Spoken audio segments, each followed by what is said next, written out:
The other night I drove 8 hours to come visit my family for my husband's reading week.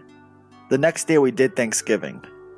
Now I come from a very complicated family with a very long, windy past. But I was up to visit, so everyone was trying to be nice. After dinner and pumpkin carving, my godparents left. They have a small girl, and it was starting to get late. That's where things went south, as my divorced parents erupted in a fight. This by far was not their first fight, and honestly, I don't think it was their worst one, but it was a big one. As things started to get more heated, my father stood at his chair at the end of the table, right beside the entrance to the basement. He was yelling, of course, screaming profanities. Then I saw it.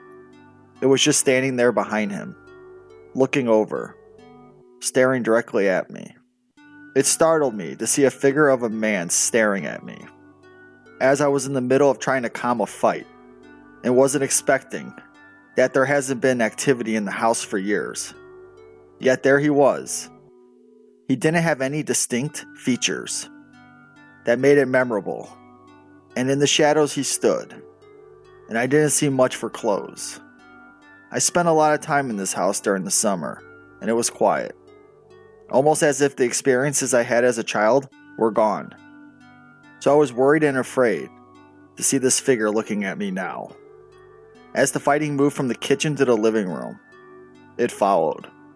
Then later, as I was leaving, I seen it staring at me through the window. Thanks for listening.